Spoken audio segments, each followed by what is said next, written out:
is Real Kyper and Bourne on Sportsnet 590 The Fan. We are back after a day off yesterday. So, before we go anywhere, I want to send out a message to the Toronto Raptors. Oh, boy. Yes. Okay.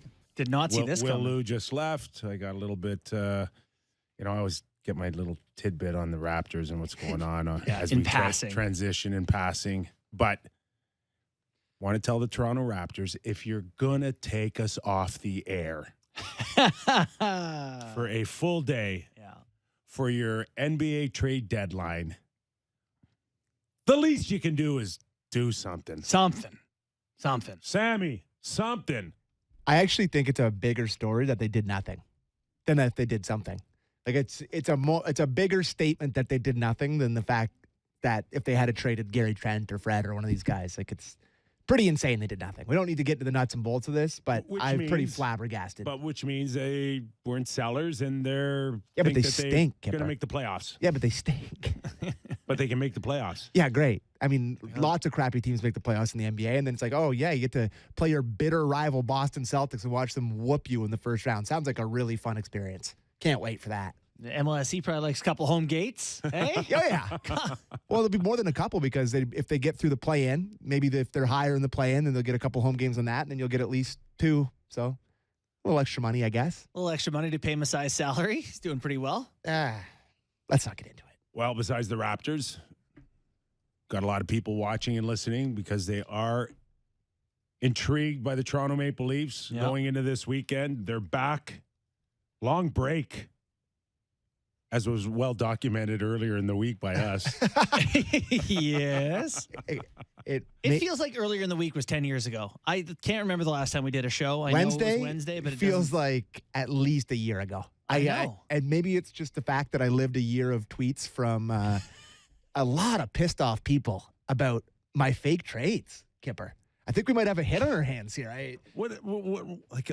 Do people understand? Like we're just hypothetically throwing crap out Sammy there. Cooked that up 5 minutes before the show. He was like, "Here's an idea." Yeah, it's like maybe I'll put some fake trades at you guys, and then it's literally our most interacted thing we've ever put out. 100,000 people interacting with that. If anything, though, it does speak of the appetite that's out there and how emotionally vested they are in this thing. Yeah. Like it's just not like a subtle conversation to them. It is like life. It also makes you think about what's realistic, right? And like what you can do, why things wouldn't work or would work. And, the common thread from the responses was that we're a bunch of know-nothing morons for suggesting it.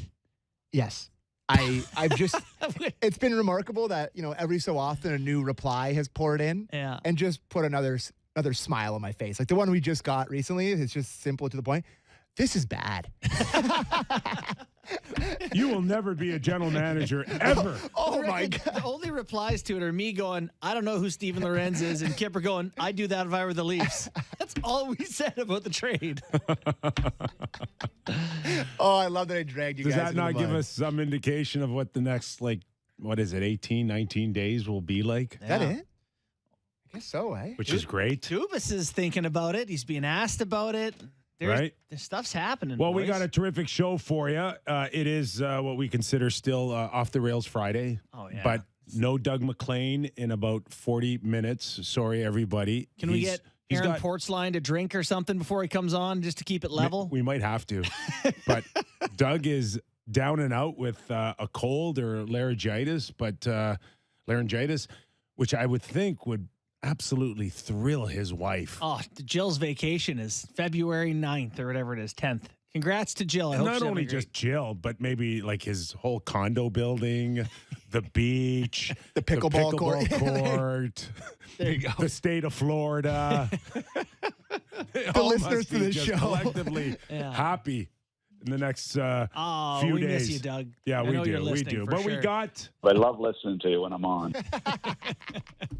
In his place, Gord Stellick's going to step in. We have not talked to Gord since he was in Florida. Mm-hmm. So we're gonna we'll see if we can get him to throw it off the rails a little bit for us. Think he's got a tan? Yes, Yeah? I do. Okay. I do. Maybe half his face because he fell asleep. He's the type of guy that would just be that guy. Nap it out. For sure. Aaron Portzline will join us in the second hour as well. Blue Jackets coverage for The Athletic. And we'll get his thoughts on where they're going. And yet again, they got a few pieces there I think a few teams would be interested in. Jenner, Gavrikov. I mean, the list is actually quite long. I don't know that there's many people they wouldn't trade. So wherever you are, Sportsnet 590, The Fan, Sportsnet YouTube channel, Sportsnet Now, iTunes, Spotify. We're glad you're aboard for the next couple hours. We're going to have some fun. Usually, this is the time of the day where we lean heavily, as we have all season long, on Sheldon Keefe. Yeah, our guy. For Kyper's Clippers. But Sheldon's taken a bit of a back seat. Why? Because his general manager spoke, which really is maybe the first time since, I don't know, training camp. I forgot about him, the GM. We have not heard at all from Brendan Shanahan and Kyle Dubas, and we went through that. Everything's great. that hairy situation at the beginning of the year where everybody was like, oh, my gosh, go get Barry Trotz. It's over for Sheldon Keefe. But they've been able to kind of lay under the radar. Yep. And, Kyle Dubas had to surface at some point before his trade deadline, and yesterday was it. This is the longest. Go ahead, He did do one. Did he? Yeah. Am I forgetting? Yeah, like when? Kind of after the crap storm settled. He's gotten really good at not saying anything inflammatory while saying I a don't lot. think he said much because I don't remember it. Wasn't it like when he remember he gave an update you're on talking about like late October. No, yeah, he did like an update on Muzzin and talked about Muzzin a little bit during that time. And okay. But it's been a while. Yeah. It's not like what a clip list today. I know. This is unbelievable. I got in here earlier. It was pouring at over least the a cliffs. dozen. Yeah, I know. Wasn't that the time where he said Sheldon actually performs better under pressure? Yeah, that's right. He did. Yeah. God, it's so nice that you have a memory. Thank you. And sometimes a loose button on when to cut our mics off, but that's okay. That's okay too. I'm not going to pass that buck. Because That eventually a nice F-bomb out of JB keeps the show fresh. Yeah. Lets people know I'm a real dressing room guy. Okay. So let's start with just a general approach to the deadline from Kyle Dubas, the general manager. I think with where we're at as a team, and just in where we sit as a franchise, you look at everything, right? Is there whatever way we can improve the team, we'll look to do that. I think with the exception of goaltender, if up front and on D, if there's a way that we can improve the team and give ourselves a better chance to make a run at it, then we'll do that. Some of it, I think the larger focus is always on the bigger names, but we have to look at the people who may improve us overall and not just the big names per se. All he did was put a rubber stamp on what we've been saying the last little while. We need help in multiple areas. I think there's a pretty big part of that quote that we're just glossing over, the exception of the goaltender, right? Where he says, like, we'll look at anything to improve with the exception of the goaltender. We're looking to improve our team. No goaltender, Matt Murray, we're sure this is it. We're good. You guys are good. I was surprised he said that. I mean, that's a clear statement that we're going ahead. We're going into playoffs with Matt Murray and Ilya Samsonov. Well, maybe not Matt Murray. I mean, who knows how long it's going to go. He's back, Samsonov and Joe Wool. Yeah, he's back on the ice now, and they say he's progressing. But I'm surprised he came out and said that, I will say.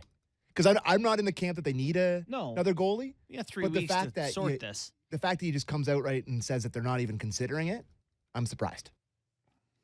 I think he's saying that for the goalies, to the goalies. Yeah, 100%. You're our guys. Like you can get away with sprinkling the defense and the forwards, but you tell me what general manager would come out 3 weeks before a trade deadline and say we need help in that, right? It just doesn't happen. That's a very sensitive it's a great point. topic, and JB, you nailed it. Like you come out. It's a big difference between talking to 7 or 8 guys on your roster on the blue line and 13 up front Yeah. and 2 in net. So you nailed it. I don't take any stock in that in terms of showing cards. Maybe he's going to take another week and a half, 2 weeks, and see where Samsonov is. How many starts will Samsonov have between now and the trade deadline? Yeah.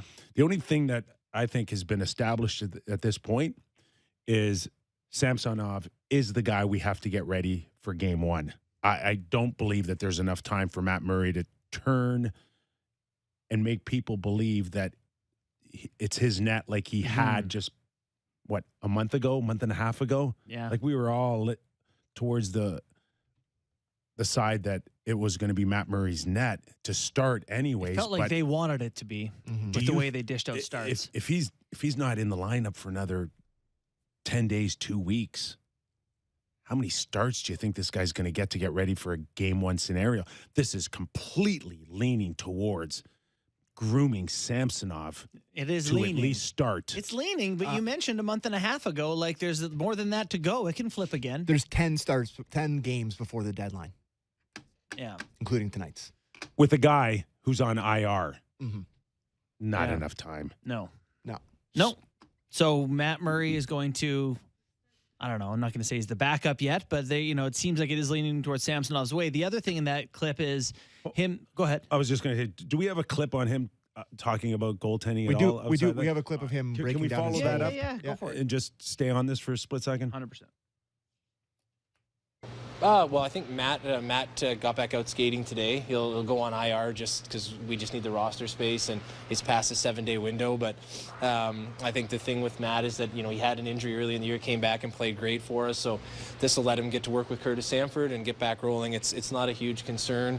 I think it's not a huge concern for the reason that you stated. Number one, I think Matt's going to come back in great form. But number two, Joe has come off his injury at the end of last year, Lance, and I mean, he's I think 14-1 now with the Marlies, save percentage over .930, All-Star in the AHL, named the top goaltender in the skills competition at the All-Star game. So Joe's been a guy that's put in a lot of work and a lot of effort and been a great lesson for us in goaltender development. Sometimes it takes time and patience, and with his work ethic and his attitude, it's been great to see him, and obviously he's likely to get in action here on the weekend for us. So that'll be a lot of fun to see him back in net again. He had a good stretch for us last year.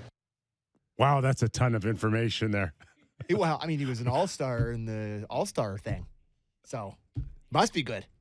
Top goalie Top. in the Top skills. goalie at the AHL skills contest. If that doesn't Oh my God, I'm so excited. scoop up Samsonov's game 1 start, nothing will. I don't mean to make light of it. It's just a funny thing to mention. It really is. Top guy in the skills contest in the American League. Like Okay. mention his Sure. record and mention his save percentage in the hockey league. Well, 100%. Yeah, he's been amazing. It's been excellent, Unbelievable season for the guy. but not sure. So That's I think. funny. Do you think there's I think it's pretty clear here, if I'm looking at it from the outside looking in, that they're being way overly cautious with Murray now. I bet we'll get some starts here. That's happening, right? Wouldn't you In think? case Murray's going to be a maybe, they got to get Wool in the net. This is where I have a little bit of a concern on what Kyle just shared with us. Bet you Wool plays tomorrow. Is number one is that he said Matt Murray had an injury earlier in the year. Mm-hmm. Okay. That didn't come up.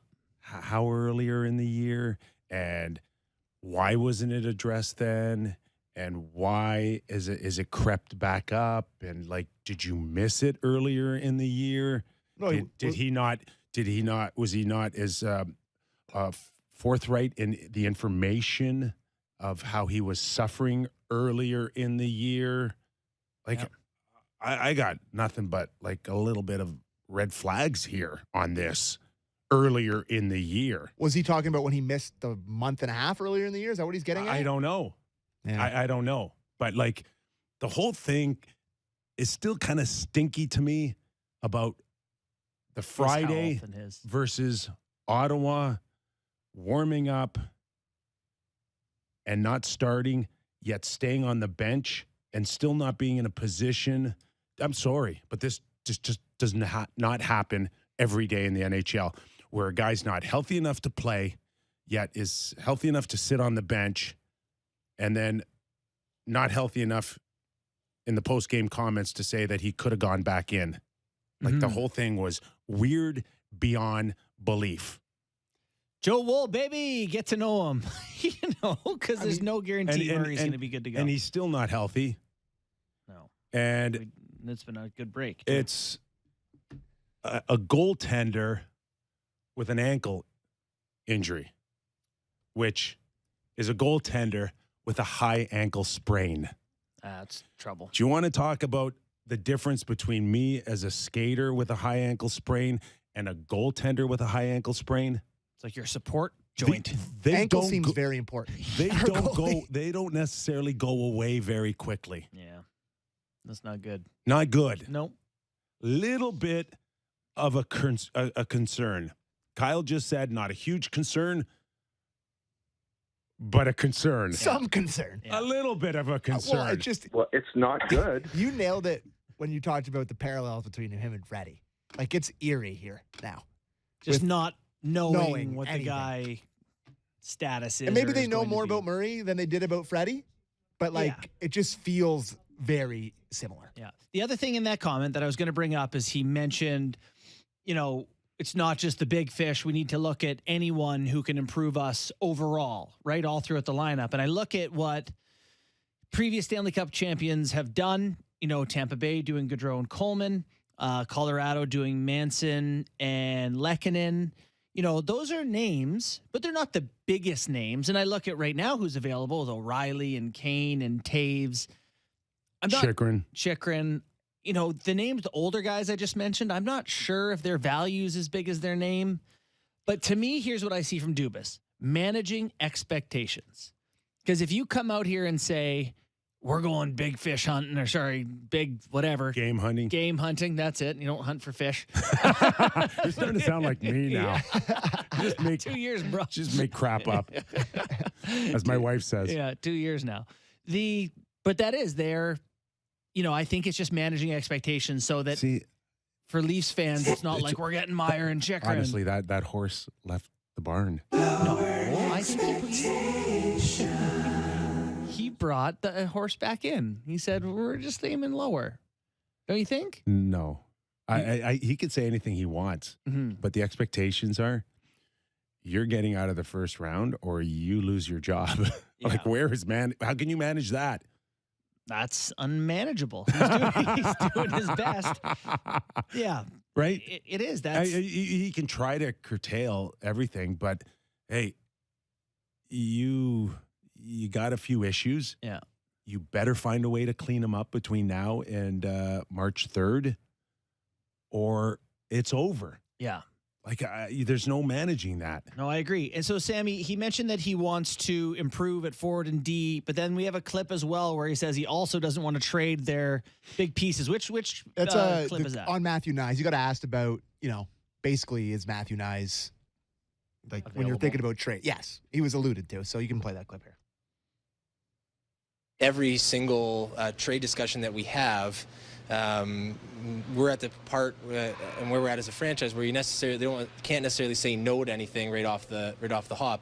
Having said that, there are some players and some draft pick capital that we have that are extremely valuable that would be hard pressed to move on from. Not just the one player mentioned, but a whole group of prospects or younger players off our roster. So, I think in regards to rentals, I can't see that happening. But with regards to other options, I don't think you say no off the hop to anything. But those are very important pieces to us for now and in the future.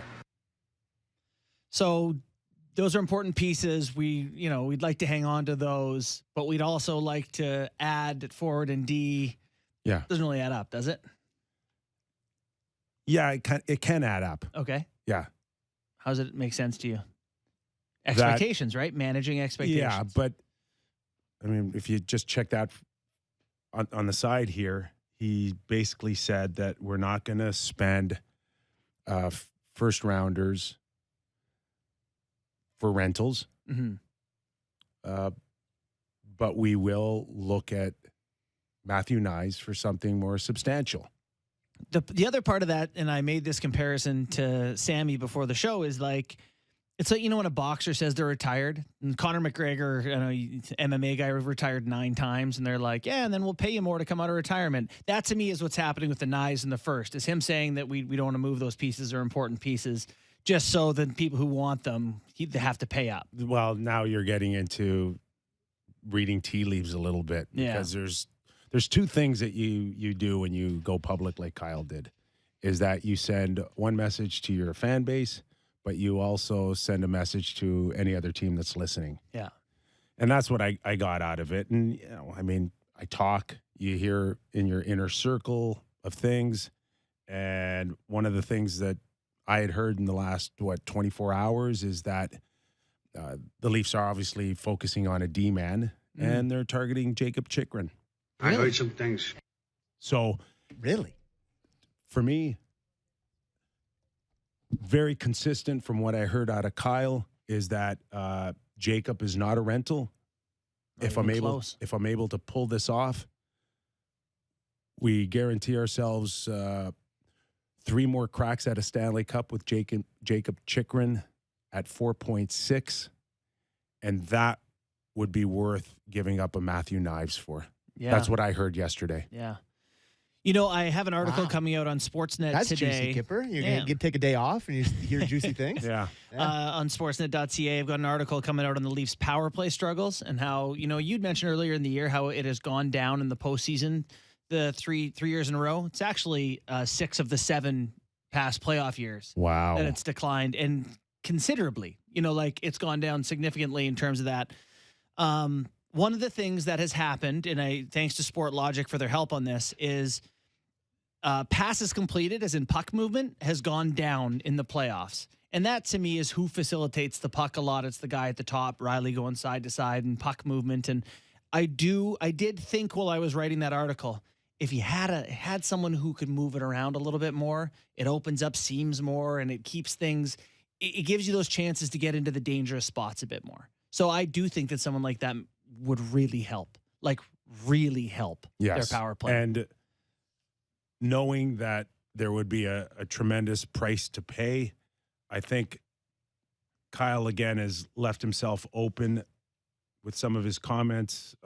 In that Matthew Knies, did he talk about the chances of somebody coming out of college and being... Oh, he mentioned it. I didn't get the clip, but he was just basically talking about them going on a run to... It's like the history isn't necessarily great or whatever, but, he's hoping that they can win the national championship as the number 1 ranked team or whatever. But it wasn't that great a clip. But it was a good clip for the reason that he said you got to also temper expectations for a kid to come out of college and be an impactful player. Yeah. So I think that they're 100% on board, knowing that if they wanted to get Jacob Chychrun, it would cost them Matthew Knies. The other thing that I heard, if you want a little bit of look at him perk up, as soon as I said that. Kipper, I'm all ears, buddy. Love this stuff. The other thing I heard was they'd like to get it done with Jacob Chychrun in Arizona without giving up any more first-round picks. Like those, they want to protect. Yeah. Which means, for me, that if Matthew Knies is involved, it would cost them something else of significance outside of a future asset, like a first-rounder, like something on the roster. Okay. Now, my first thought is... I'm doing it Sandin. Sandin or Liljegren. Yeah. It could cost them Liljegren and Matthew Knies. So, Chychrun is a right or a left shot? Left. See, you need Liljegren on that right side, don't you? Can you give him Sandin? Can you get them to do Sandin and Knies? Let me go to Cap Friendly and see if I can figure that out. No. Yeesh. Yeah. Now, listen, if you're Arizona, it's not even a question who you want right now, is it? Between Liljegren and Sandin? Yeah. No. You want the right-handed shot. You want something that every team wants. Mm-hmm.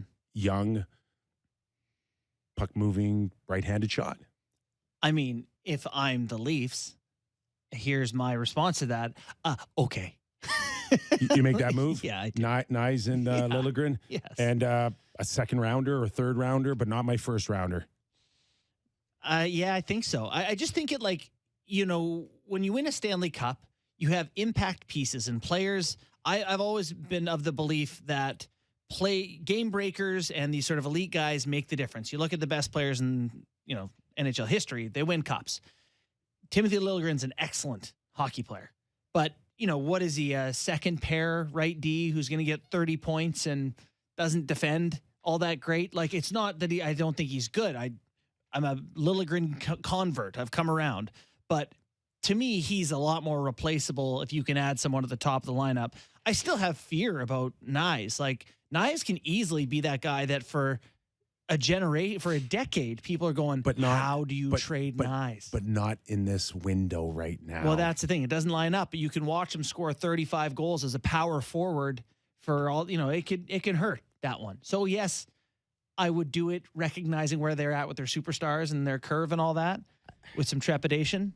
But the Liljegren thing I would be able to live with that. I have a couple things on that because that is just so juicy, buddy, and I love hearing this kind of stuff. But I think I would rather give up the first round pick than Liljegren, no? Like if it was a choice? I like that thought. Like if I was Kyle Dubas and I'm looking at my team and I want to win this year, listen, if it's Liljegren or not that I'm doing it, like the way we used to talk about Liljegren, I can't sit here and say I'm not trading him for Chychrun. But wouldn't you rather do it as a first round pick? Yeah, I don't disagree with you, but where it kind of holds up is Arizona may not want that first rounder. Yeah, it's fair. They want a guy. My concern is the Leafs we'll take a guy that you groomed and is ready now that is cost control at $1.4 million this year or next year, and I saved myself 5 years of developing the next lily pad. The Leafs have been invested in old lily pad. My concern is, on the right side, then you're left with Brody, who's a left shot, Justin Hall. Yeah. You got and Timmins? hopes and dreams. They signed Timmins to a 2-year deal, and I think that yes. So in all much honesty, more likely than him, though, it's Sandin on his offside is what it is, which has not been good. Not yet. Timmins comes in for Liljegren.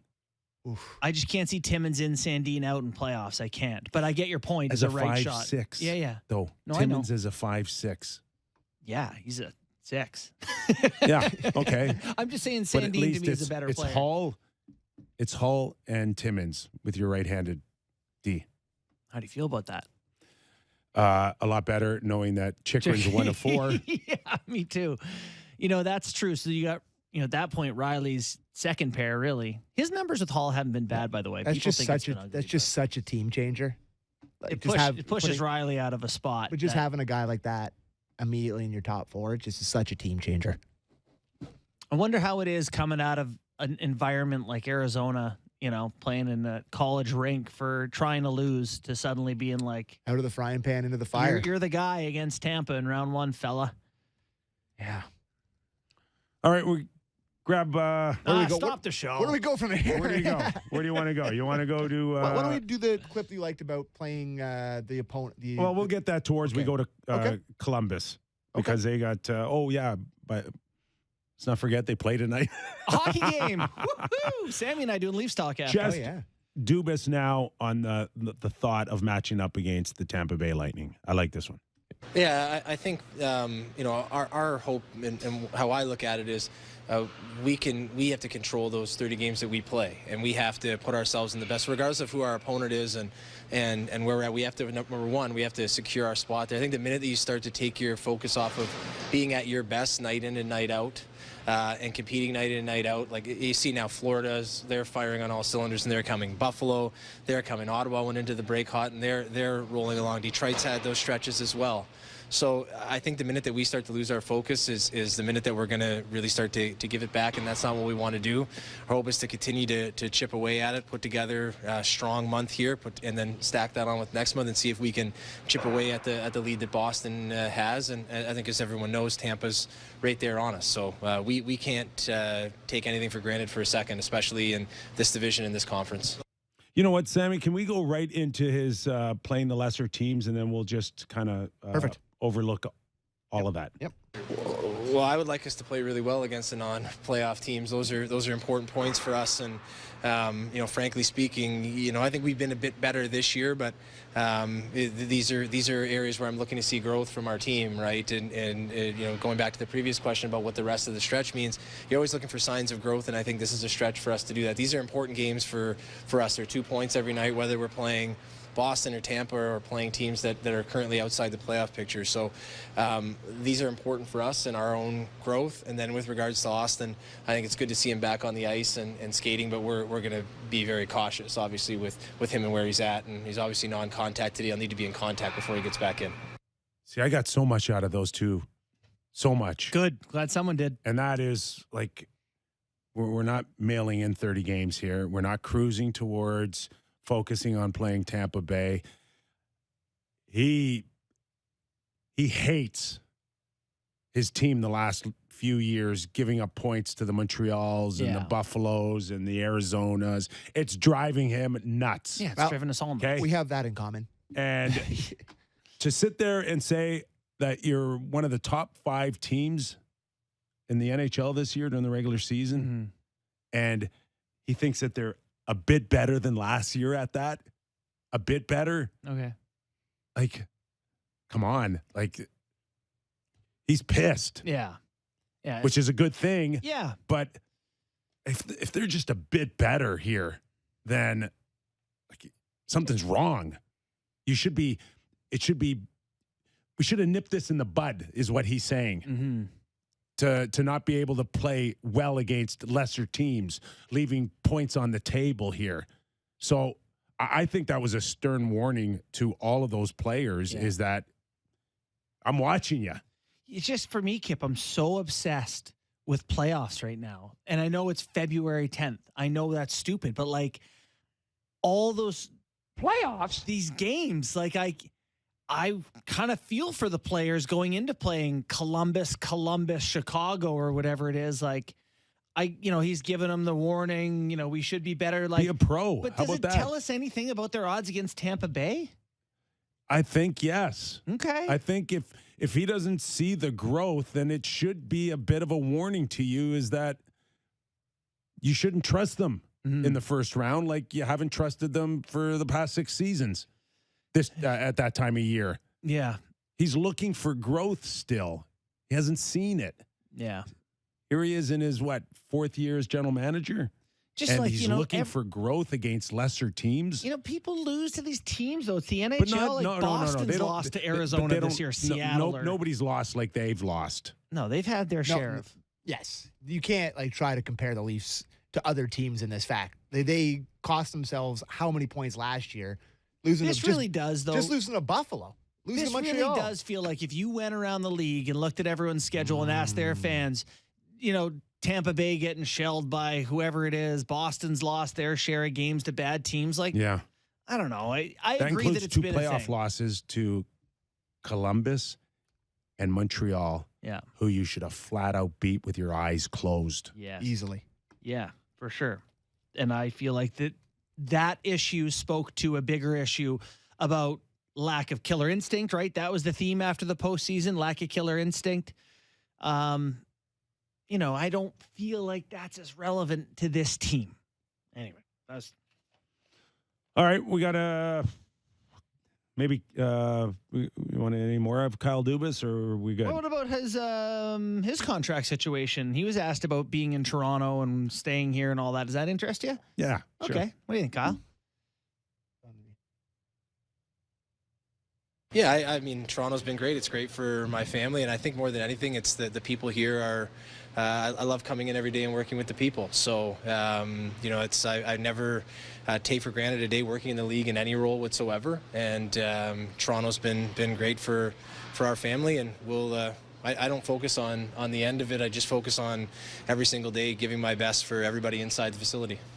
I hate the whole I don't focus on the end of it. But what else can he say? And in all honesty, I mean, what else can he do? It has to be true. He has no choice but for that to be true. Yeah, I mean, he can only do what he can do right now, but it's hard not to think about it. It's, I don't know. It feels like it's... You've done it as a player. Yeah. Everybody goes through it. Yeah, you just do your job every day and plow on, I guess. The other And thing, you're here until you're not here. yeah. The other thing I wanted to hear him on was on the NBA trade deadline when everyone's trading 5 first-round picks to 2029, and if he's jealous of the NBA and their deadline. Yeah, let's hear it. It's a different beast. I think. I mean, I follow the league, but not closely. If I don't really, the valuation of the picks, I think, is a little bit different in the NBA as well. Just in terms of what you can expect if you're picking lower in the first round. I don't know well enough, but I guess there's a little bit of jealousy though.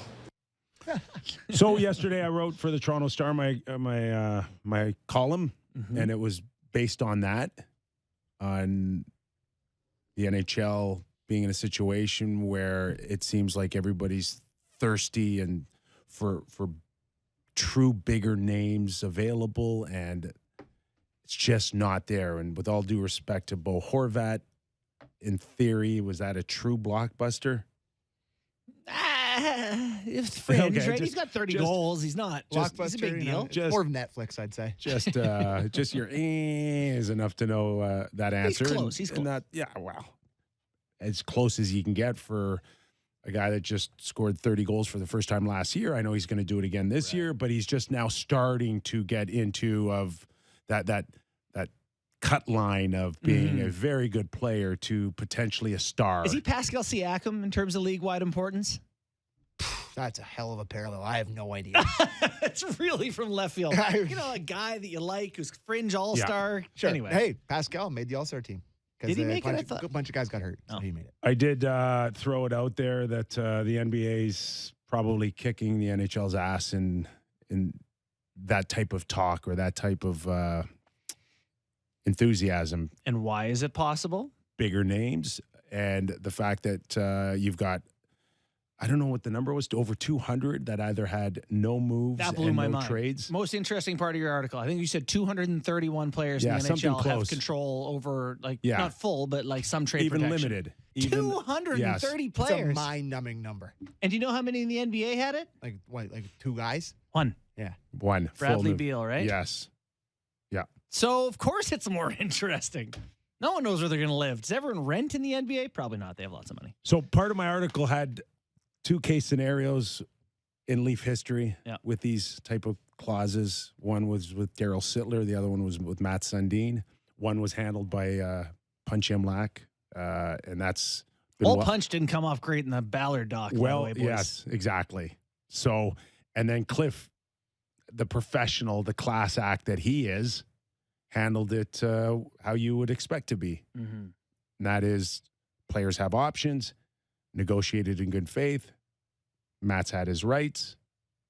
We respect those rights. End of story. It's great.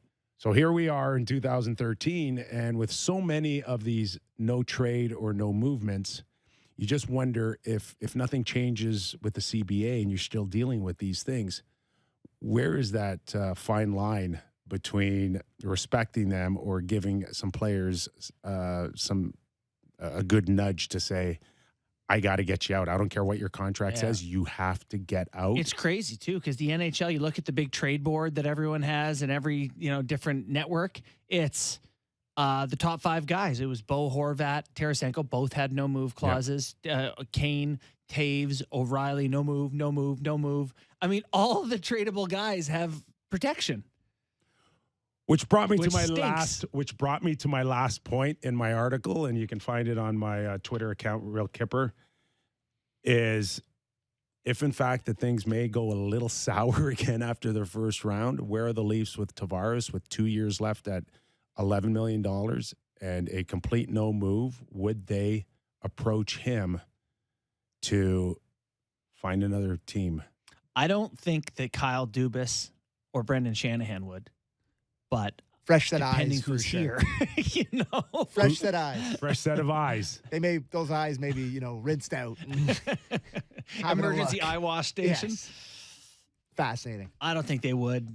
Just in terms of having brought him here, sold him on the place, captain. He's Mr. Toronto. If you had a Jam him. chance, though, to move his contract, eat maybe 25, 30%, get somebody to bite at $7.5 or $8 million for those 2 years at a point game guy and a guy that can still show a high level Blasphemy. to sign Yeah.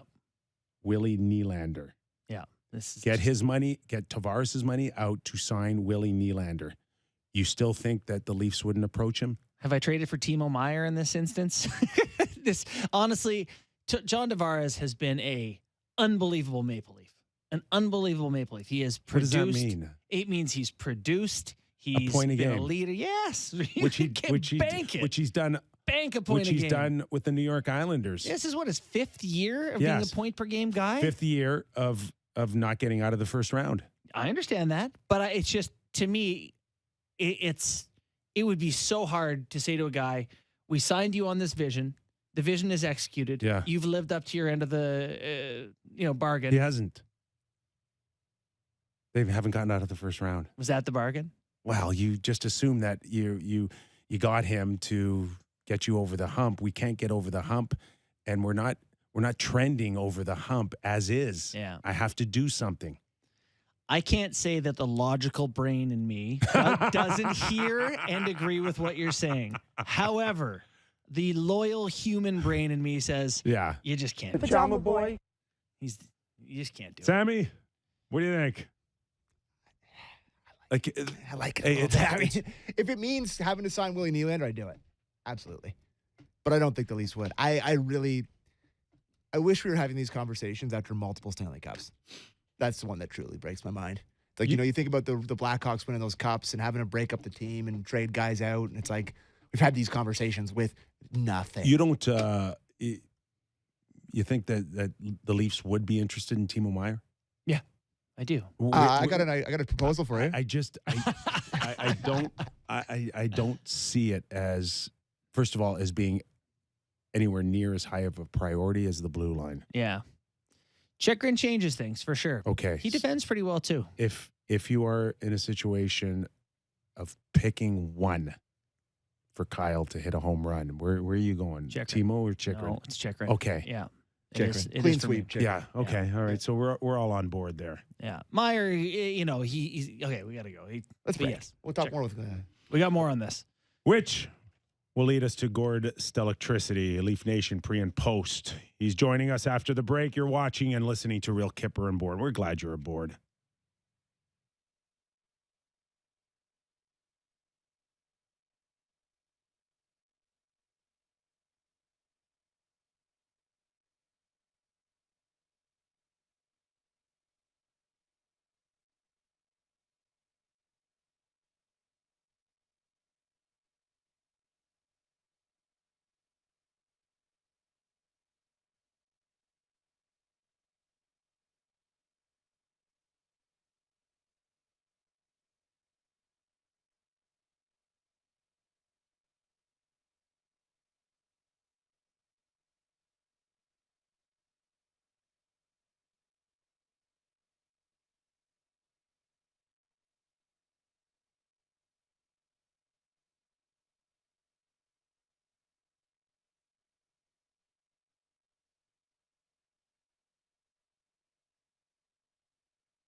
real Kyper and Bourne on Sportsnet 590 The Fan.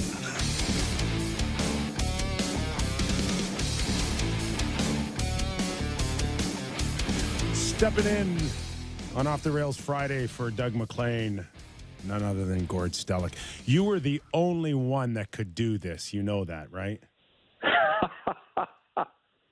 Am I honored? I should be on. I'm honored. I'm honored. You are, for sure. And you're fresh off that incredible weekend in Fort Lauderdale, Miami. I don't know what you want to call it. All-Star Weekend where you got to call the game.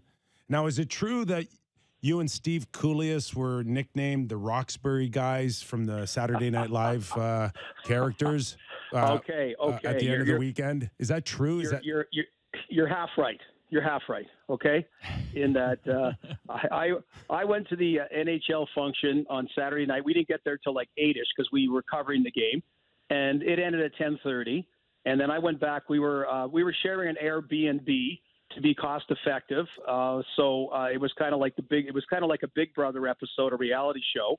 But Koulias and Scott Laughlin, on-air guys, and others went out to later parties, and one of them was hosted by a guy named Dave Pagnotta from the fourth period. And all I can say is they should have come back one period earlier. Okay, that's all I can say. That's all I can say. And where were you during all of this?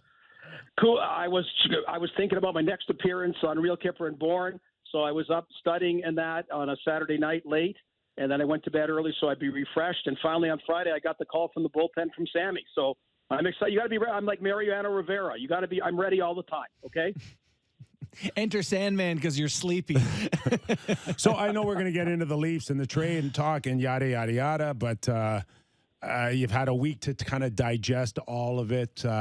Just your thoughts on maybe cleaning a few things up on All-Star Weekend with that skills competition, because you know that stuff ain't going to fly in Toronto next year, right? You know that. Yeah. Now, first of all, okay, if you don't like the All-Star game, and that's everyone's right. I mean, All-Stars in every sport.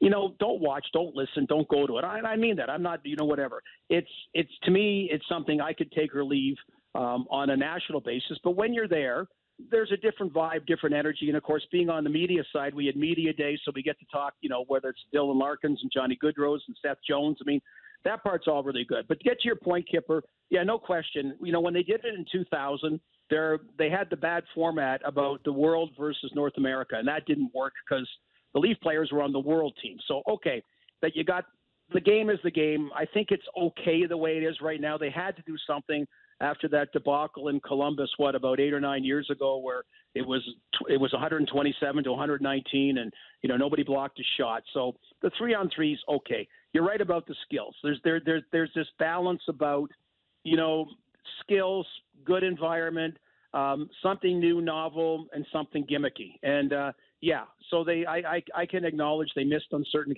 that way.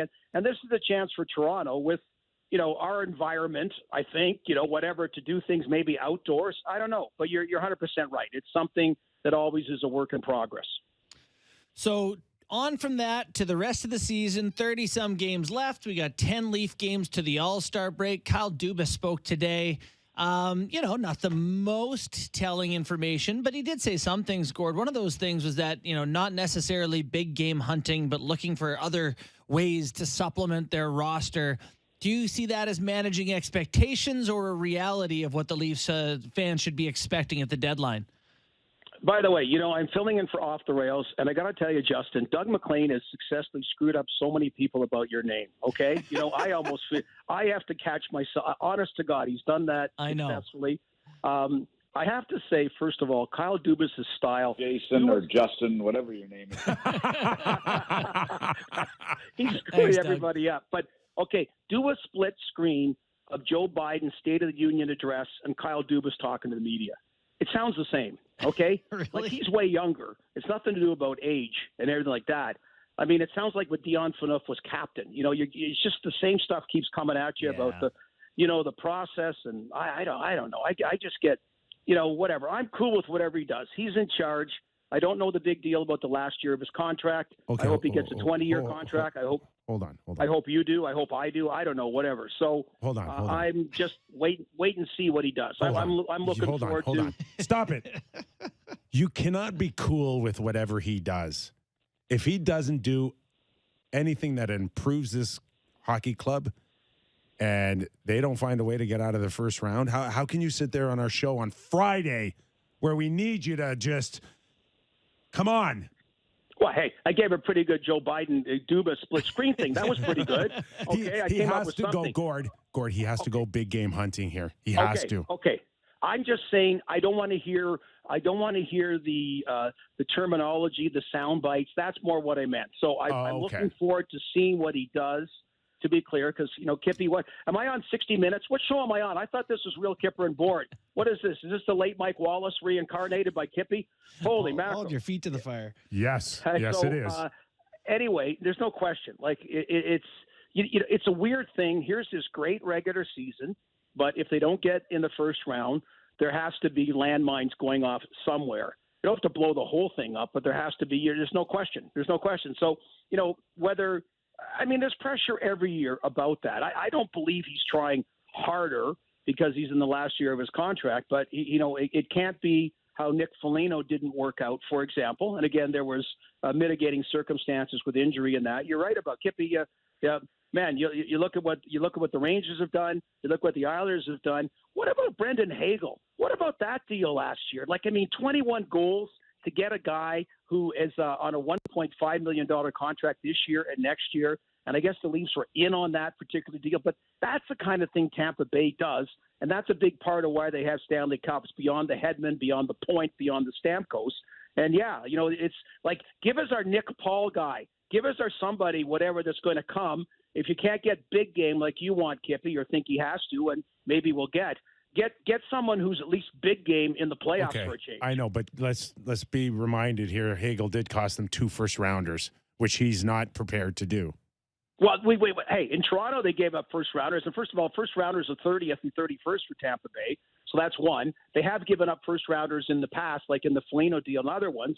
And yeah, I get there's a certain price. But what I'm saying, what a great value that right away that guy, and against your pro scouting and the Leaf pro scouts that had him on the radar as well. So he comes, he's not a hired gun. He's a guy that cap wise helps your situation. So that's a double whammy positive trade beyond just the hired guns, like say a John Klingberg or someone like that. So how are you going to feel here about the Toronto Maple Leafs if after the deadline they've moved on from Matthew Nyes in that first rounder? Because there's a lot of people, and for one thing, Kyle Dubas has mentioned that he doesn't want to do it, but a lot of Leafs fans are just not comfortable with moving on from the whole future and kind of being so invested. Well, whatever the price is the price, and if it's not worth paying, you don't pay it. Okay, you don't pay it.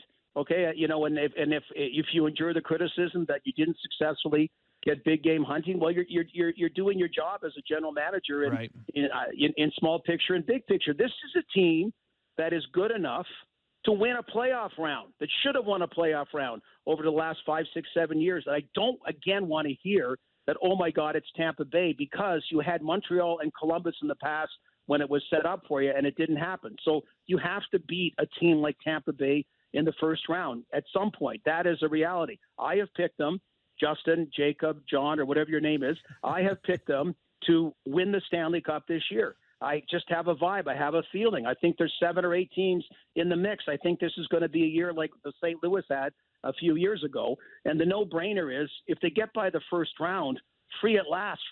I think a lot of people will be jumping on that all of a sudden, as far as that pressure being off, who knows? But that first round is key.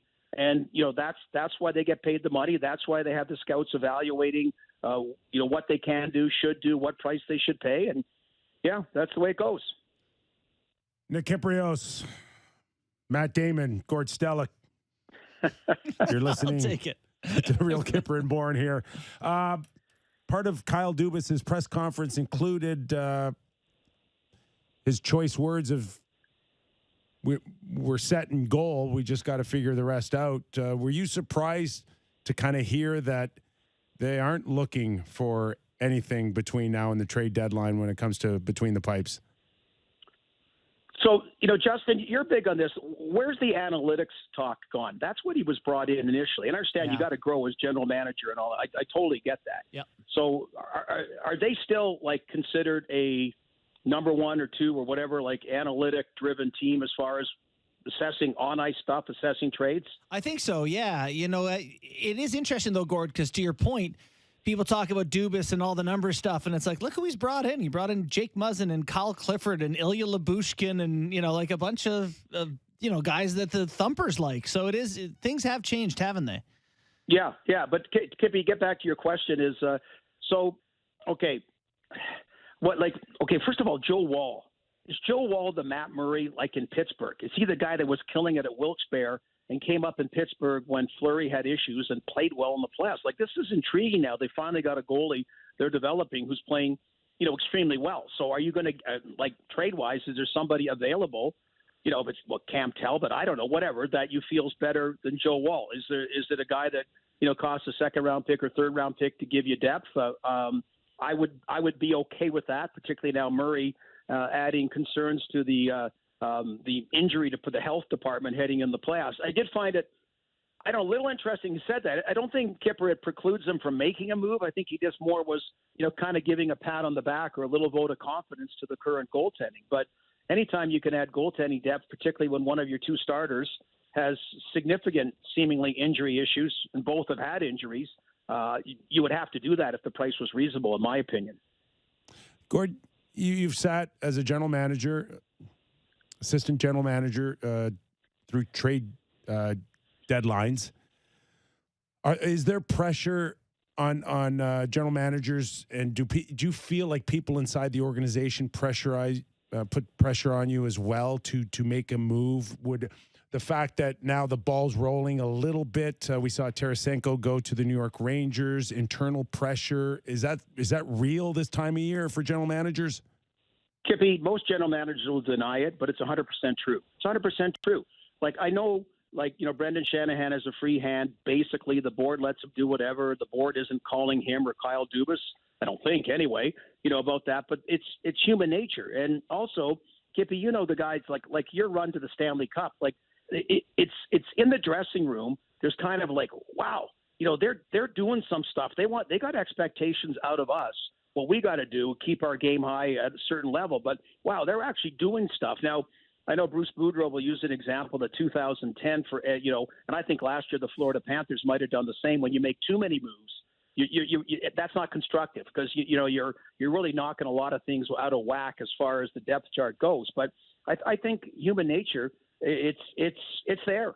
It's there. And, and hey, it's good if you can do something, if you can kind of get on that positive vibe, and it does help. Dave Nonis, we're chatting with him. He's a regular now on our show on Sirius. And just, Brian Burke added Brad May in Anaheim. That wasn't a big trade, but he needed a big personality in a quiet dressing room, right?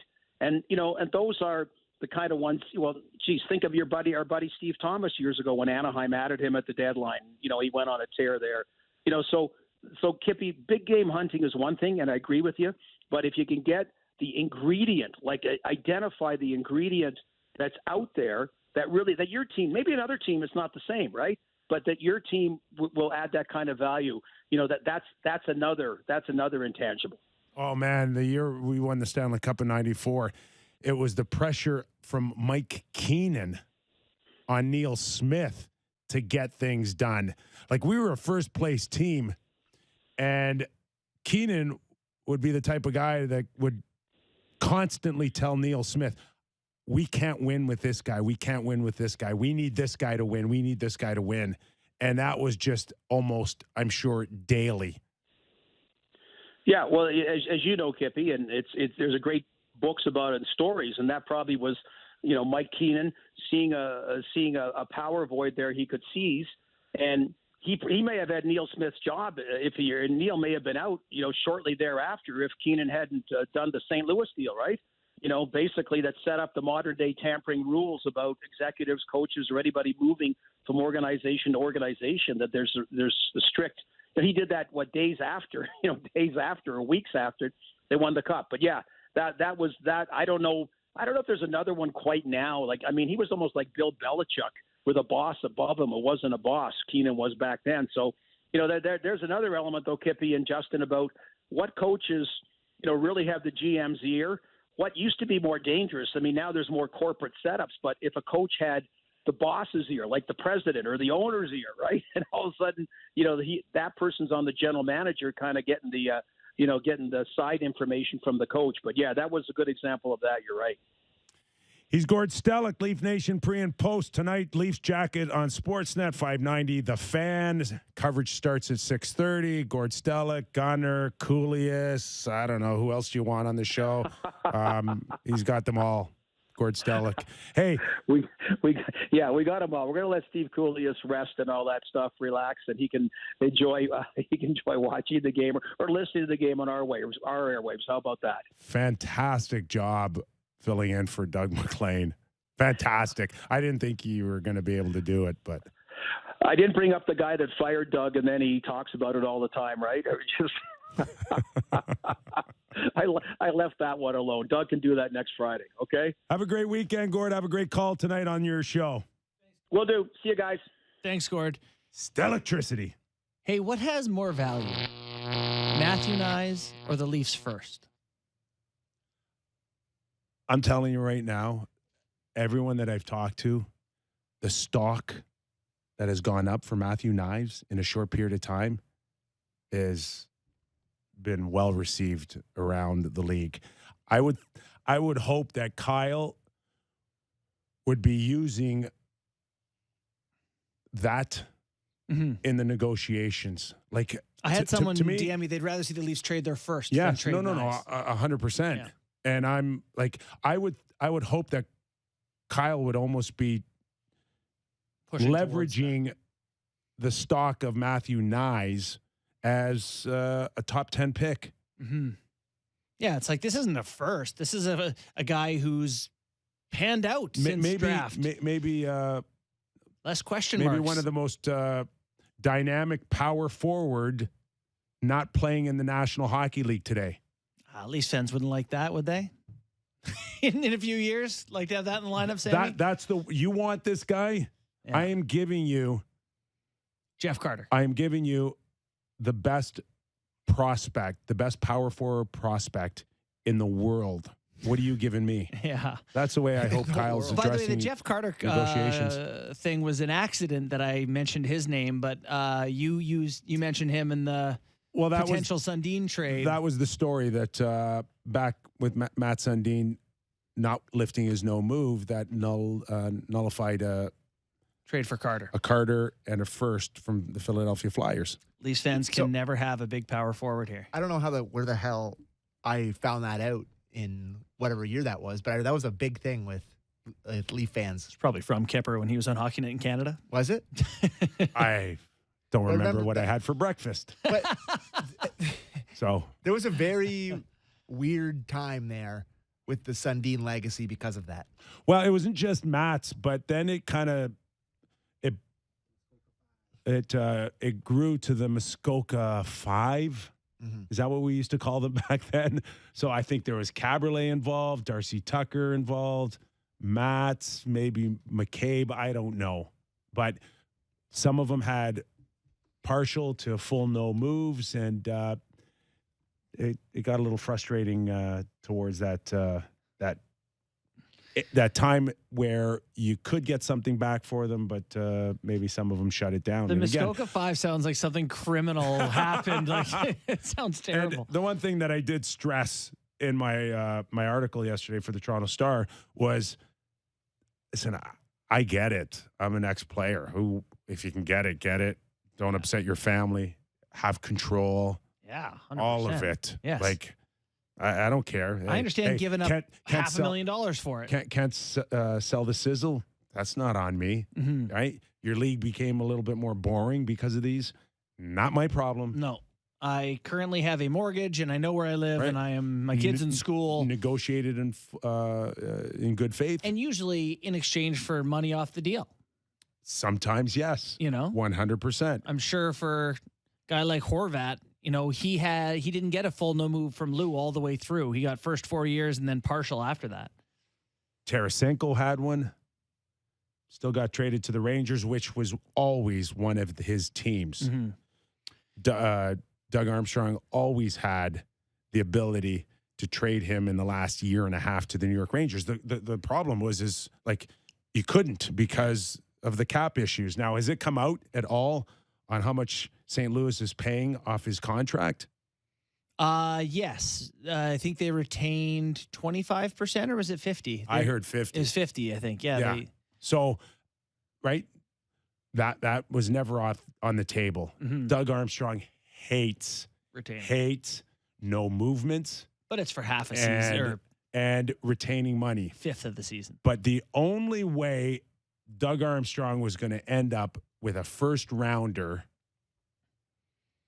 for Tarasenko was from the New York Rangers if he picked up 50% of his contract. And that's why he did the deal yesterday. Turned him into a first. Pretty good. I want to get to something before we go to break. I ate a ton of pizza and wings and wedges, and Pizza Nova was nice enough to send it our way. Big game this weekend. It's a couple football teams playing football in a rather large game. Yes. So if you're looking for something to get, pizza, wings, whatever you want, Pizza Nova. And let me follow that up by saying my family every Friday for the past 5 years has ordered a pie from Pizza Nova. So shout out Pizza Nova. Really? If you want to hook it up, we will be your loyal subscribers. Yeah, it's Pizza Friday. You don't have to cook. The kids eat it. They love it. I'm happy. Pizza really is the best. It's a no-brainer. They should Friday. throw you a coupon or something, shouldn't they? Well, they throw me threw a it. slab. They threw us We get a literally Hawaiian pie. 10 pounds of free pies and wings. Okay. They already threw us lots. For the was here record, I saw you standing over the garbage pail mucking a wing, Kip. For the record, I found a wing on the floor. That's all that was left. I dusted it off. I assumed when I saw it, it was under 5 seconds. Therefore, the 5-second rule in my mind, had been fine. You assumed as you walked in, I threw it on the floor or something? Yes. It was a phenomenal pie they sent away. So if you're thinking about some for the large match this weekend, think about Pizza Nova. What is the deal with being unable to You just can't say it. You can't say it. Don't say it. I won't. But what happens? You get We talk about the really superb, the owl. There's a big laser comes down and goes. You can't say Don't talk the about name of the big game this weekend in print anyway. I'm sure we can talk about I'm sure it'd be fine, but I don't know. Don't look at me like that. Just don't say it. You can't say Super Bowl? There's Are a you laser. serious? There's a laser. Just cost What does that mean? I don't know. $590 now in debt. Why? Why? I honestly When don't. did this happen? This is like in the last 5 years. It's been around that you got to talk about it as the big game because only the people who pay for the rights to use that can, like NBC, ESPN, Sportsnet, maybe. I don't know. Are you allowed to say NBC? I got to pay You didn't NBC pay- now. you didn't Oh, pay I'm out them. of money. Anyways, Are we allowed to say Toronto Maple Leafs? yeah. Anyways, Poor You beat have timing. hey, the You've had a last 2 beat weeks. this whole time? Your fingers have been slower than anything I've ever seen in my whole life. and hey, make sure Try your toes. They could be faster than your fingers. make sure your fingers aren't slow when grabbing some Pizza Nova this weekend. Or as early as Pizza tonight Nova. when the Toronto Maple Leafs play the Columbus Blue Jackets. Bingo. How's that? Sounds great. Great segue into Aaron Port's line after the break. We'll tee up the Blue Jackets and what they may be doing come trade deadline. That and a ton more as we continue on the Real Kyper and Bourne Show.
is Real Kyper and Bourne on Sportsnet 590 The Fan. Toronto Maple Leafs ready to get back at it. Back to back with the Columbus Blue Jackets, which brings us in Aaron Portzline doing terrific work for The Athletic all over what may happen in the next 3 weeks out of Columbus. Aaron, thanks for joining us. Yeah, my pleasure. Thanks for having me. Hey, it's, I mean, been a tough year, in Columbus? Oh, yes. I mean, where do you start in terms of, Aaron, I don't know if, I'm not looking for a huge, long answer just to put you on the spot, but, like, what does the disappointment of this season mean for the next 3 weeks? Well, yeah, I mean, I think when the season started, if everything went right, they saw themselves as a team that potentially could be, in a playoff picture, a playoff chase. So in that scenario, they wouldn't be, ushering UFAs out the door and maybe doing more. The way that the season's gone, for sure, that's the case now. Vladislav Gavrikov unsigned. He's not going to just be allowed to leave without a return. They're going to trade him for sure if they can't get him signed. I think they still want to get him signed. I think that's getting ever unlikely as we get closer to March 3rd. And so instead of being a team that's adding or fortifying, it's a team that's kind of shedding and loading up on young assets for the draft and beyond. So, Gavrikov's an interesting name. It feels like every year there's a pretty good defenseman who ends up going for how much? He's the names like David Savard fetched what? And that feels like where Gavrikov is heading. Tell us about him as a player. Obviously, here in Toronto, he's someone of great interest given their needs. Yeah, well, he's for sure a top 4 guy. The thing that's so unfortunate here is, he and Werenski are really the only bona fide top 4 guys they have. And so now they've got some young defensemen coming, but they need a bridge to the first-round draft pick. So it's a tough guy for them to move. They don't want to move him, but again, he's not going to re-sign here if he's not going to sign an extension. That's where it's at. He's a very polished defensive defenseman. I think back to David Savard a couple of years ago, one of the guys you may be referencing, who went for a first and a third to Tampa Bay. That would be a reasonable, I think, start. I think that's what the Blue Jackets would be looking for. Gavrikov is at least as good a player as Savard was then, 3 years younger than Savard was then, more offensive upside, not an offensive defenseman at all, but not a liability with the puck on his stick. He's a pretty good all-around player. I think he's underappreciated. I think he's a guy that if he played at a slightly bigger market, Toronto would be obviously more than a slightly bigger market, might have a bit more status throughout the league. He's very highly regarded here in Columbus and would be a big loss to them if they lose him. As far as moving forward here, we saw Johnny Gaudreau signing there last season. Patrick Laine has signed an extension here. Are these surefire guys that they want to build around here for the next few years? And does that line up with any type of window? Well, I think Gaudreau is for sure. Laine is a bit more uncertain to me. I don't know what the trade market is for him, but I think he's a guy they'd listen on. It has been a weird fit here. He has not been great with Gaudreau. In their defense, they don't have a number 1 center on this team. In their defense, they don't have a number 2 center on this team. They've got Boone Jenner playing there by default. Nothing against Boone Jenner, but probably a second or third line left winger. And Rostovic's been in and out. Cole Sillinger has backpedaled in his second year. So maybe there's something to that. But those two, Gaudreau and Laine, have not really ever made magic at any point this season. And Laine, came here billed as one of the great goal scorers in the league, and he's not that right now. Hasn't been that for a few years. So There are elements of his game that are attractive, sure, but I don't think he's by any means untouchable. I think you look at Werenski as an untouchable, Gaudreau for sure, and then you look at the cadre of young players that they've got. They're still high on Sillinger. Marchenko's been an eye-opener this year, maybe a little ahead of schedule. They're really high on Kent Johnson, and I don't need to tell you guys this, but what this season has been about now for a few months is this year's lottery and the hope that several teams have of landing at Connor Bedard, a transformative type player. Even if they end up with Fantilli, I think they would be completely delighted. They desperately need center help, something they've really never fixed long term here. They've had a couple of players that they've not been able to hold on to. Pierre-Luc Dubois has moved along quickly. Boy, that's a big hole in this roster and has been ever since Dubois left, and they need to fill it and perhaps more. So with the whole season kind of being geared toward Connor Bedard or Fantilli even, you know, I'm trying to get a sense for what this Columbus team is playing for right now, and you hope it's not to lose games, but Jonas Korpisalo seems like a guy who's in the way of some of the losing, right? I mean, he's a .908 save percentage, which is above league average.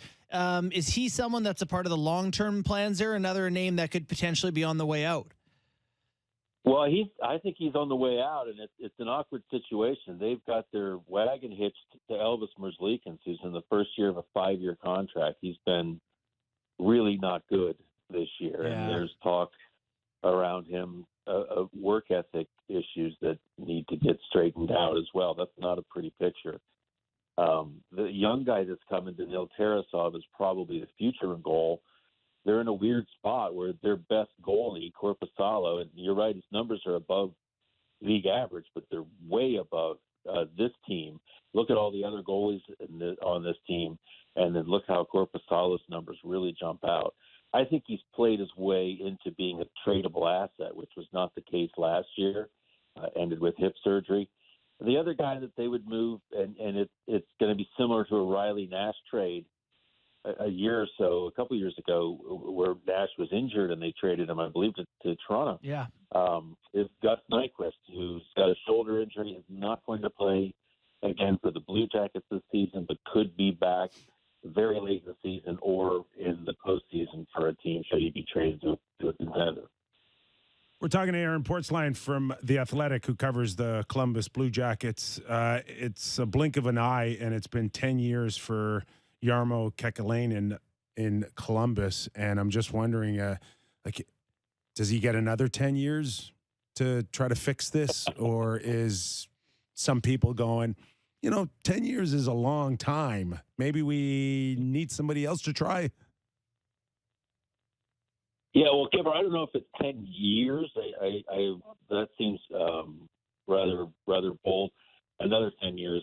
But I just talked to John Davidson recently about Kekalainen, and I don't see any sign of discord or disfavor with the direction of the franchise.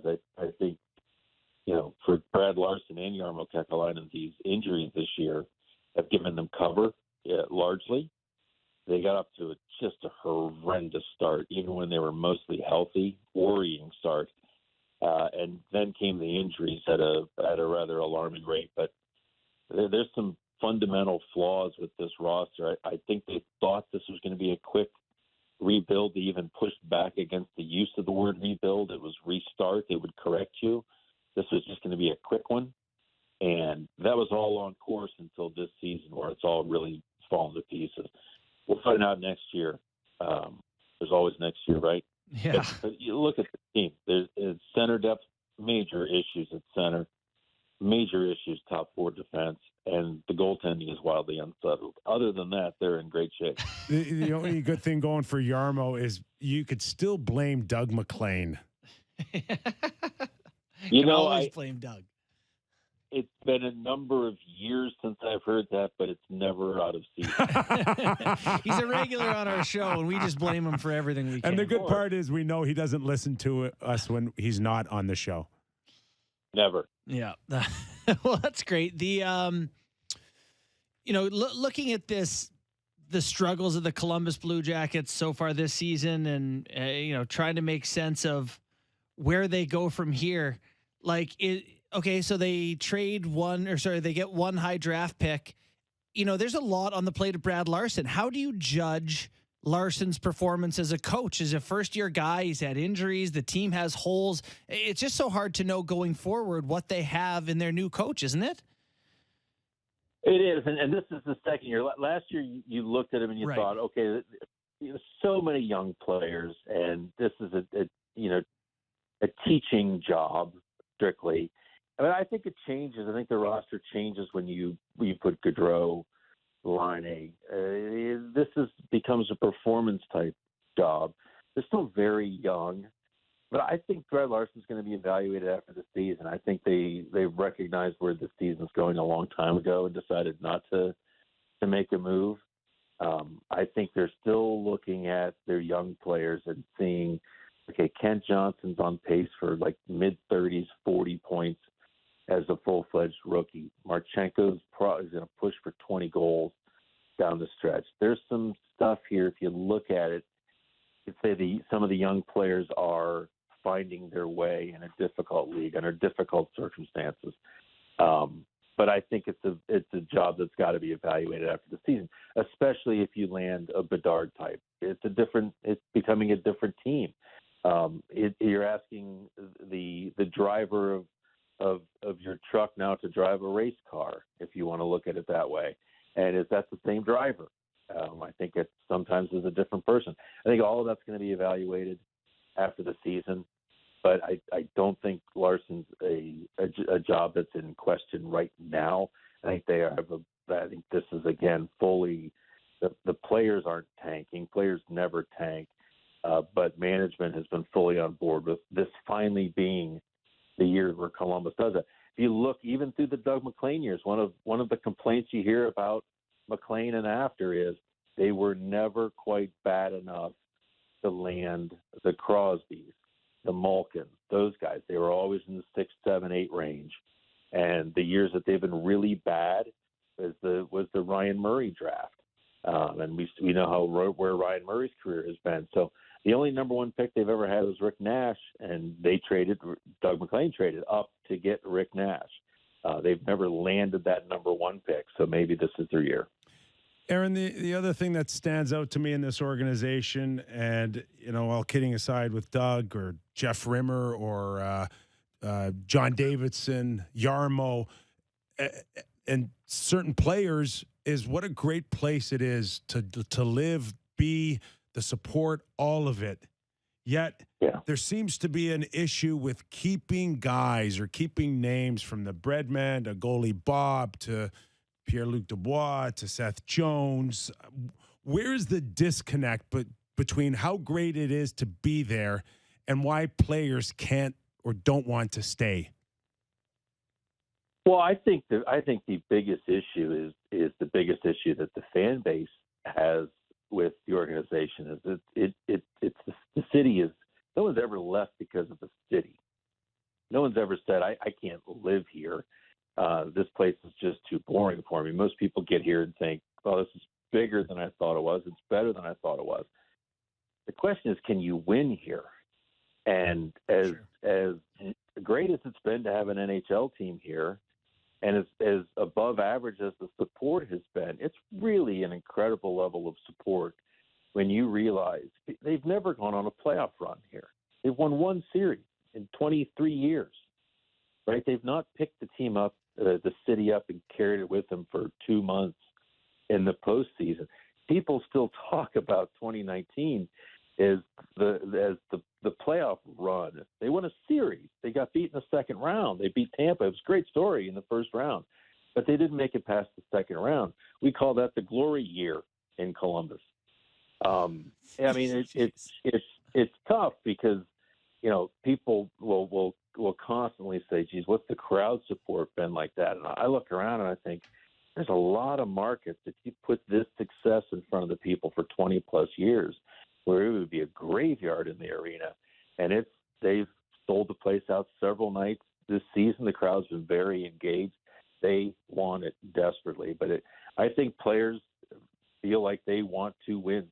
Seth Jones wanted to play in a very large market. He'd been in Nashville. He'd been in Columbus. He wanted a different taste. Artemi Panarin dreamed of being a New York Ranger from the time he was a little kid in Korkino, Russia. There are different reasons. We still don't know why Pierre-Luc Dubois had to leave. Still, years later. But there's different reasons for everybody. I think the biggest thing is if they felt like this team was going to take an annual run at the Stanley Cup, I don't think you'd see players leaving like that. But I think they see it as a pit stop on the way to championships, not a place where you can win them. Aaron, thanks for doing this, man. Really appreciate it. Have fun covering the game tonight. We'll do. Thanks guys. Sporty. Appreciate it. See, one round in 23 years. I could play in Columbus. Oh yeah, no problem at all. Yeah, no problems. Columbus I would think it'd be a great place to play. By the way, win one playoff game in 23 years in Vancouver. All us Canadians talking about how you can see how it goes in Vancouver. How many fans are there? If you ask me,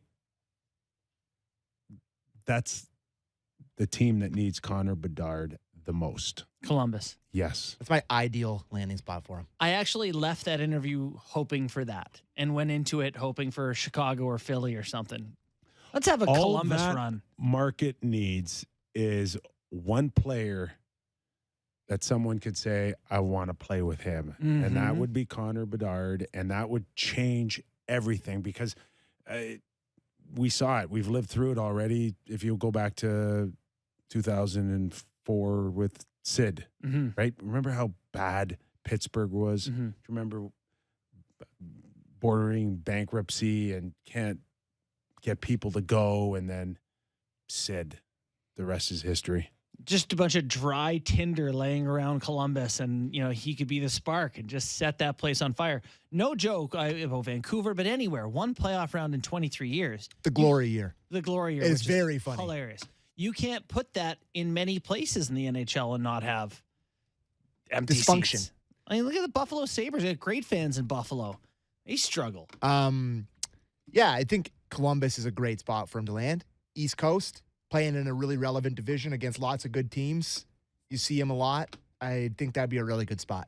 I really do. Yeah, I mean, the league would like that too because you're playing the Rangers and the Islanders and the Devils and the Pittsburgh and Capitals. It's great. Okay, right, Team Columbus. Go Lumbus. Yeah, our show is on that. Anything we want to add to Tarasenko deal? I think we should talk about the Patrick Kane quote today. Did you see that?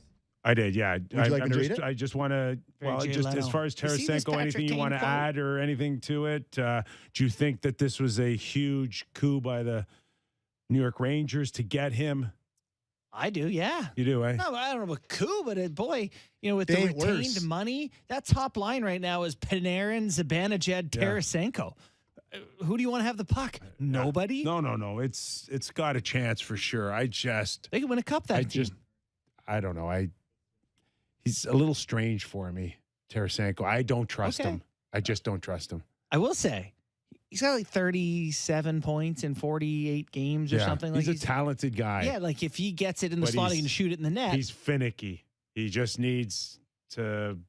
He needs to be loved. He's high maintenance for me. I got a touch light in my basement that you can touch and it won't turn on, but some days... What's that? Perfect. Got some insight on Tarasenko here? No, it just seems to me like he's the type of guy who sometimes he thinks he's way better than he is. That's dangerous.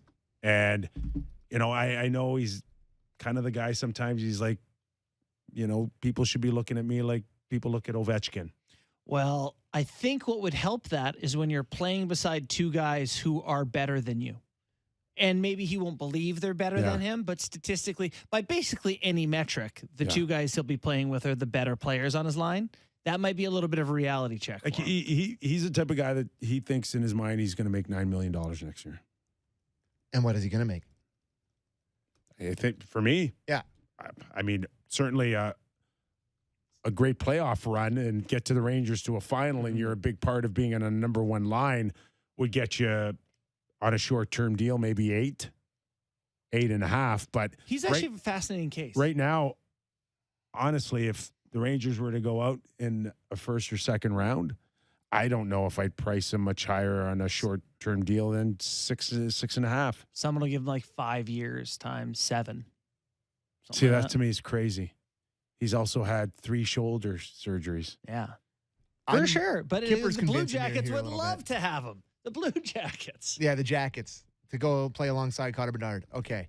Do you want me to read this Kane quote? Yeah, let's go to Pat Kane because he had some real interesting words So come out today. He got asked Do you about. want to ask for questions before you Yeah, do I got this? a bunch already. Oh, you do? Okay. Yeah, I put it on the YouTube, and we got a few texts, got a few tweets, so I got some stuff. My guy. So Patrick Kane on the Vladimir Tarasenko trade, he was obviously asked. He said, "It's not like the happiest I've been to hear about a trade," which is a very weird way to word that. "I think the Rangers are a team that you definitely pay attention to and definitely intrigued by for obvious reasons." Patrick Kane on whether the Rangers were on his radar. "If things were going to happen, that was a team I was definitely looking at. It seems that they kind of filled their void and went ahead and made a deal. So it is what it is." I guess she's going on a date with him, Just like that he wanted to be a Ranger, huh? That's pretty eye-opening for a guy on another team to say that. I'm surprised. Well, I don't think that maybe they now. We got sick of waiting around hearing him. Yeah, but he's decide. also, if I'm not mistaken, almost $4 million more expensive than Tarasenko. Plus, he makes a lot more. I don't know if Chicago is willing to pay 50% of his salary. I would think that the Rangers just said we can't make that work. It's maybe it's eye-opening for Kane though that like this is not going to be sit back and cherry pick the organization you want to go into cup run. You're going to cost someone a lot on their cap hit. You need to let your team know now so they can get to work. You've been humming and hawing a bit here, Patty. If you're going to do it, you should probably. They said in the stream of quotes that he hasn't officially let Davidson know what his intentions are. Well, okay, then you don't Hold get to. on for a second. Hold on. Where is Davidson's responsibility here? What do you like? If he's not coming to you, then like, are you being clear with him? Have you had the lines of communication open? Mm-hmm. Are you constantly talking to him? Does he understand where you're coming from? I think Davidson hasn't played this thing. From what I can see from the outside looking in, I'm not sure how Davidson's really handled this situation. Is he intimidated by him? Does he want to go and get autographs when he sees them? They're terrified to mess up the departure of the 2 biggest names of the 100%. past 30 years of Blackhawk history. Just the mere fact that he's coming out like this, and it sounds like he's never been in the loop on this, and he's just like a super fan watching from the outside looking in, tells me everything I need to know about the Chicago Blackhawk management and how this has gone down. I feel like there's a lot of assumptions being made there about what's happening, right? Like, I don't know. It's just my opinion on how it looks like it's played out. It sounds to me like Pat Kane hasn't got a clue what's going on above him in management. Well, I think that's an interesting thought. It hadn't crossed my mind, but having him come out and be like, "Holy crap, the Rangers got him!" Like, they would have had conversations with him. Where is Davidson or anyone else in Chicago to be on top of the Ranger situation so they can go back to Pat Kane and say, "Hey, listen, I talked to the Rangers, and right now they think it's a money issue." Maybe they did, but he wouldn't say that if exactly. Yeah, then he wouldn't be so surprised.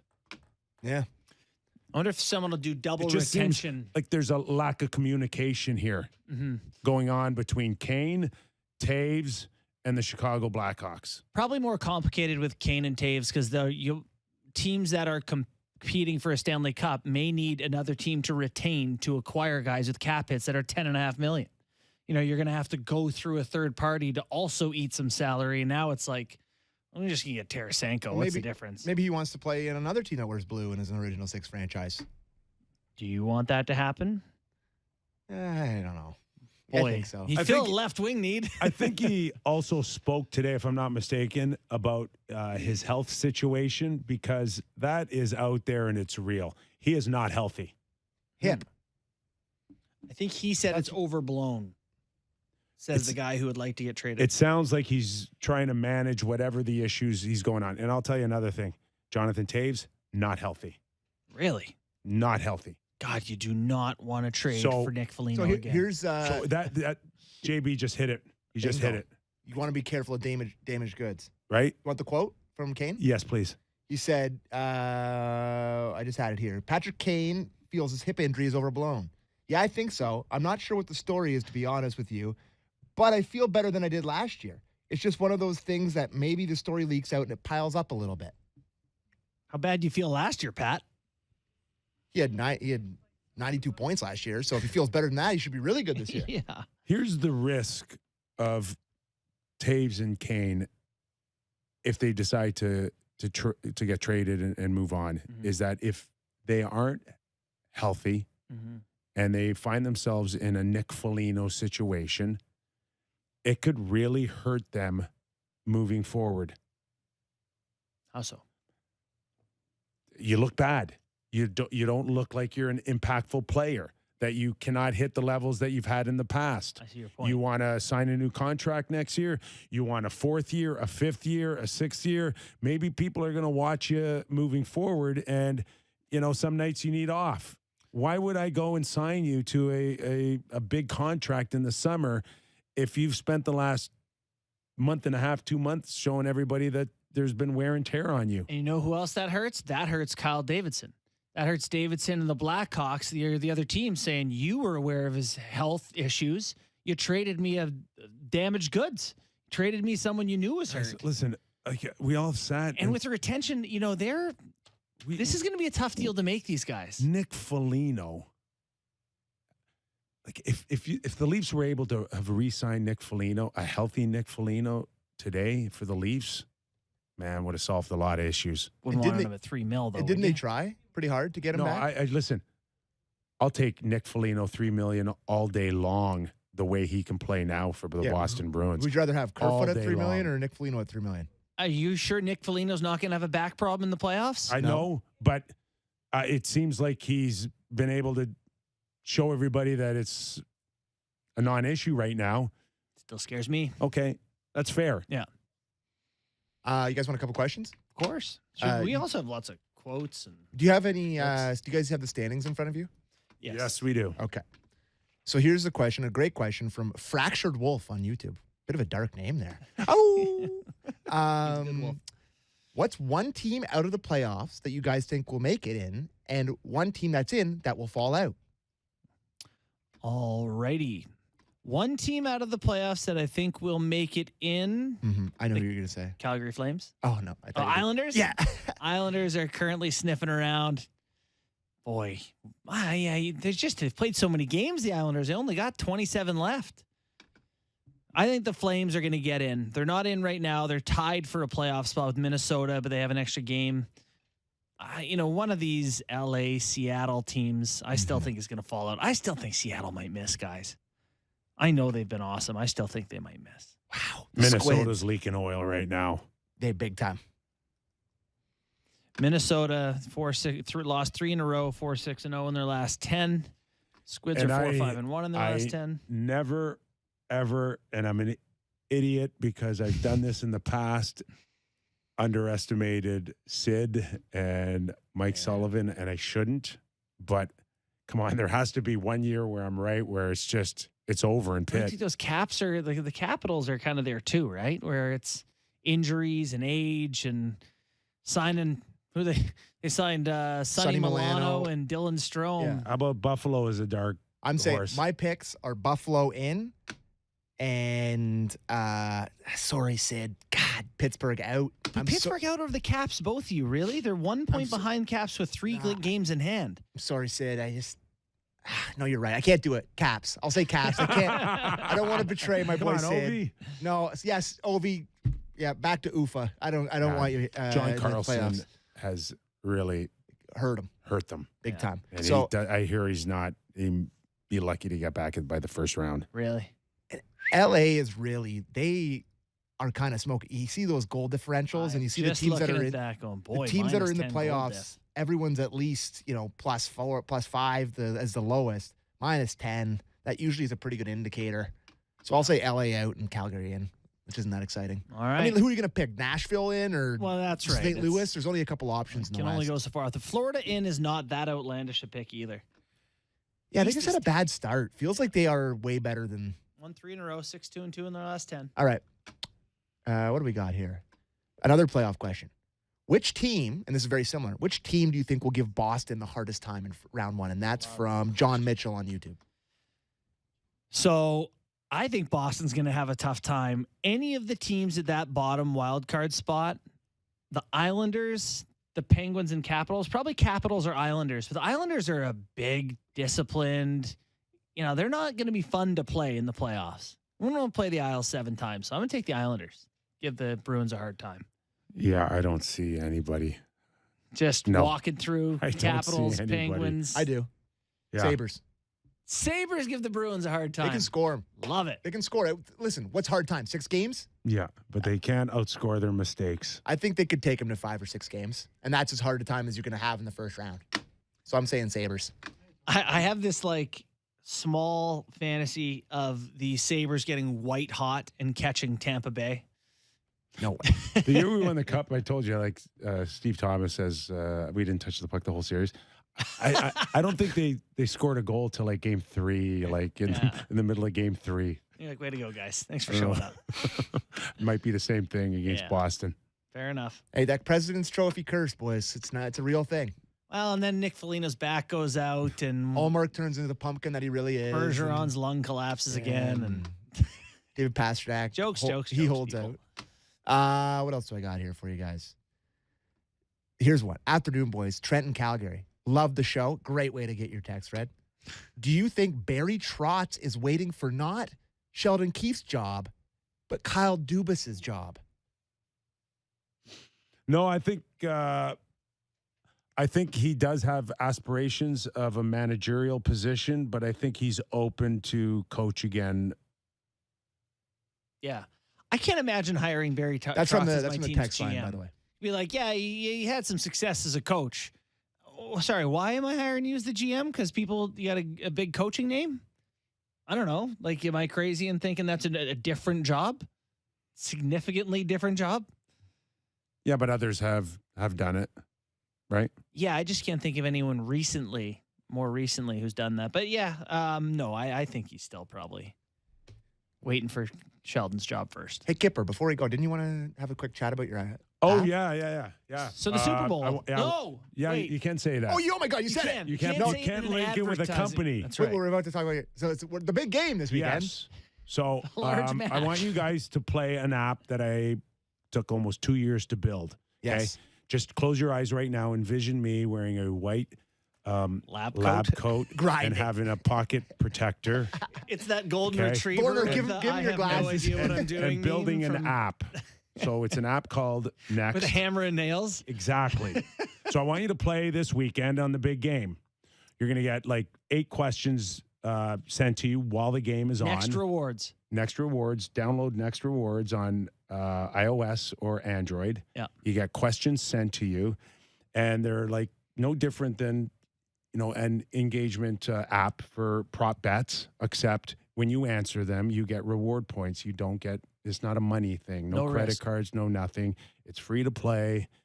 There are brands involved that will subsidize your points. So it's a penny a point, real money, that you can turn into a catalog. So you can go get your pizza, you can go get your coffee. Sam's already got $10 at Starbucks from playing it. Listen, I've been grinding for a while.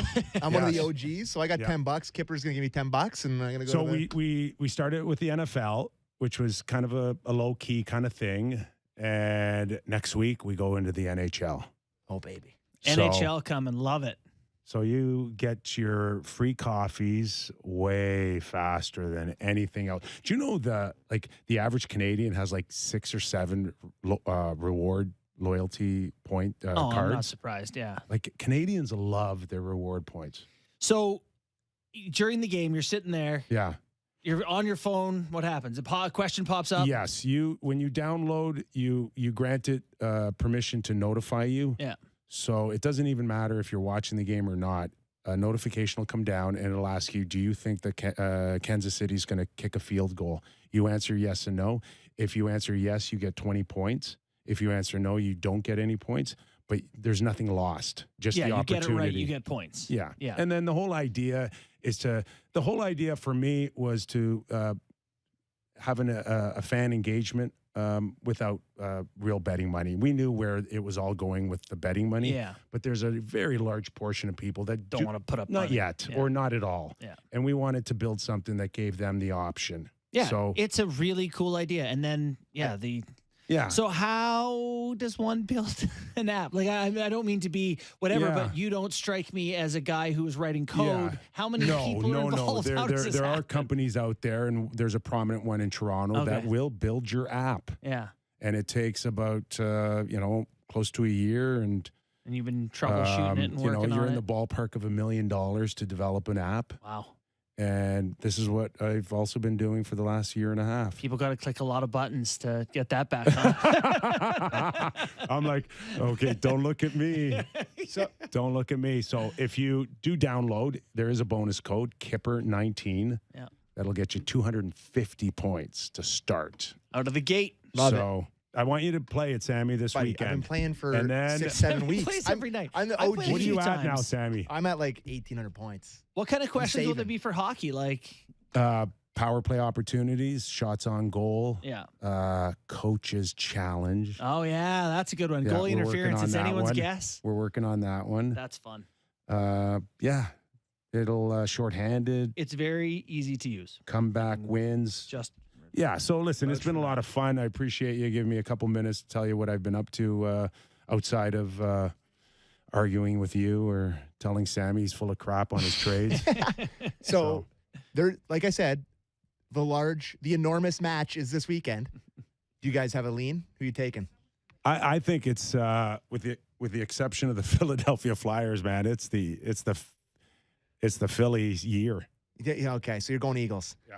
I had a rather large bet on the Cincinnati Bengals in the AFC Championship game, yeah. and betting against Patrick Mahomes is exactly zero fun. Yeah. You just feel like he's always going to execute. So I am Yeah. not doing that again, and I'm just going to bet on Patrick Mahomes and just hope that works. I out. also feel like the NFL is a crooked league, and star making is a big part of what they do. And with Brady leaving, they need the next, guy who wins 6 Super Bowls. I feel like Patty Mahomes is going to be the dude on Sunday. Love Patty Mahomes. And what about the other 2 big matches this weekend? Columbus, 4 points for the Leafs. Leafs versus Columbus. Leafs versus Columbus again. Sammy and I are doing Leafs talk after the game tonight. Yes, 4 points. Nothing but's going to cut it. They'll get them all. All right. Big start for Joe Wall tomorrow night. Enjoy. Definitely a Joe your Wall weekend. game coming, folks. Just one final note on my app. We're just in Canada, but we hoping real soon to bring it to the U.S. and then worldwide. That would be kind of Global cool. baby. How Dominate. about cricket? That'd be a fun sport. That would be, actually. I'm in. I got to learn it first, though. All right. Our thanks to Gord Stellick and Aaron Portzline from The Athletic. Have a safe weekend, everybody. Enjoy the hockey games. Enjoy the Super Bowl.